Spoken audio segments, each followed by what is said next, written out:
हमारे साथ हैं पूर्व शिक्षा मंत्री वासुदेव देवनानी, उनसे बात करते हैं। देवनानी जी, रीट मामले में लगातार नए खुलासे हो रहे हैं।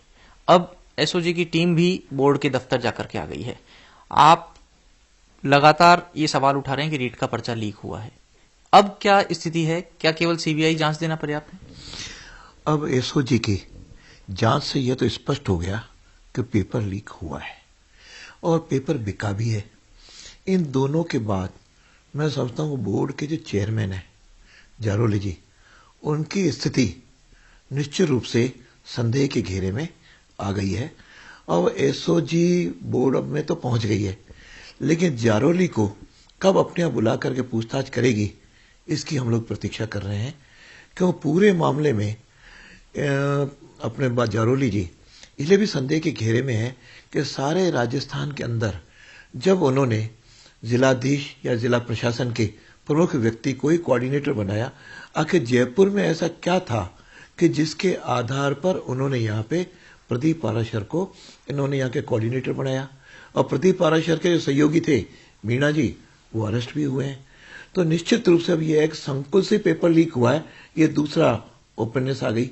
तो ये कि पेपर लीक हुआ है, तो इसके पहले ही घोषणा थी यदि पेपर लीक हुआ होगा तो ये रीट की परीक्षा निरस्त होगी।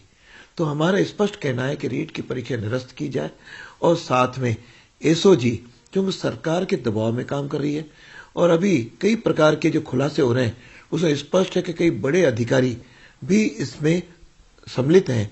यदि बड़े अधिकारी सम्मिलित हैं तो फिर एसओजी के लिए फ्रीली जांच करना एक कठिन हो जाएगा। इसलिए आवश्यक है कि यहाँ की जांच सीबीआई को दी जाए ताकि दूध का दूध पानी का पानी हो जाए। क्योंकि इसमें केवल बड़े अधिकारी, मतलब मैं लगता हूं कि शायद अशोक गहलोत के मंत्रिमंडल स्तर तक भी संदेह के घेरे में जाने चीजें लगी हैं, यानी उधर भी तार जुड़ने लगे हैं। तो इससे बड़ा स्पष्ट होता जा रहा है कि पेपर लीक हुआ है और इसमें कई लोगों तक पेपर गया है।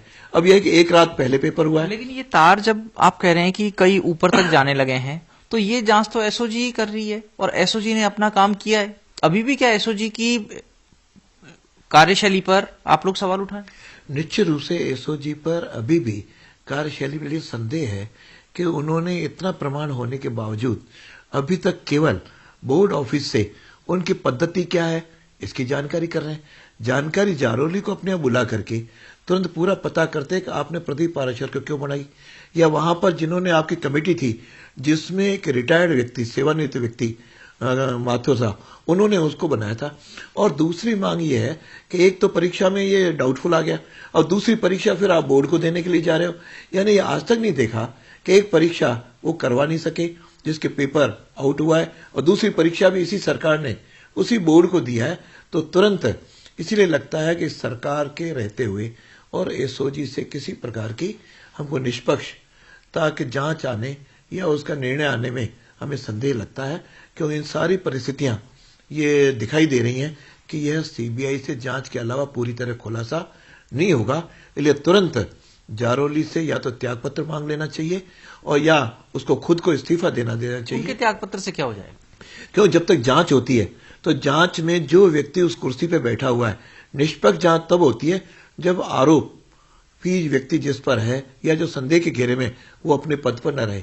नहीं तो अपने पद का निश्चित से दुरुपयोग करते हुए जांच को प्रभावित करने का प्रयास निश्चित रूप से होगा ही। तो इसीलिए वह इस्तीफा दे दे या सरकार उनको हटा दे।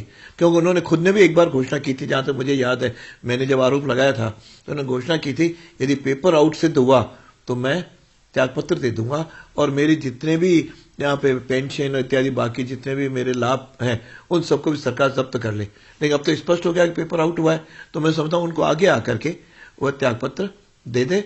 और नहीं तो राज्य सरकार में यदि कहीं भी इत्मीनान कुछ बचा है तो निश्चित रूप से इनको एक बार बर्खास्त कर देना चाहिए।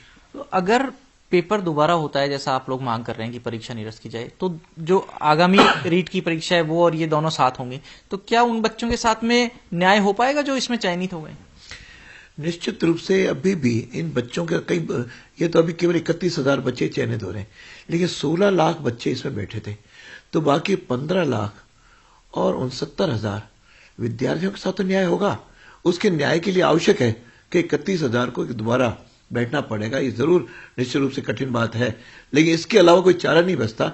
नहीं तो जो 31,000 चयनित हो रहे हैं उसमें से किसके पास तो पेपर पहुंचा, किसके पास नहीं पहुंचा, इसका कहीं कोई प्रमाण इकट्ठे अब तक कर नहीं पाए हैं। और गिरफ्तारियां हो रही हैं, लेकिन कहीं भी अभी तक टू द पॉइंट नहीं आया कम वो व्यक्ति का पेपर पहुंचा। ये पता लगाना भी शायद एसओजी क्या किसी के लिए भी कठिन है। इसलिए एक बार परीक्षा निरस्त होकर के दोबारा परीक्षा हो, जिसके कारण से दूध का दूध पानी हो सके और 15,70,000 बच्चों के साथ भी न्याय हो पाएगा जो इस परीक्षा में जिनका चयन नहीं हो पाया है। तो ये है पूर्व शिक्षा मंत्री और बीजेपी के विधायक वासुदेव देवनानी जो कह रहे हैं कि रीट की जिस परीक्षा पर सवाल उठे हैं वह तो निरस्त होनी ही चाहिए, साथ ही बोर्ड के अध्यक्ष डीपी जारोली को भी पद से हटाया जाना चाहिए। कम से कम तब तक तो हटाया जाना चाहिए कि जब तक इस मामले में पूरी जांच नहीं हो जाती। कैमरा पर्सन राहुल सिंह के साथ शशि मोहन, जी मीडिया, जयपुर।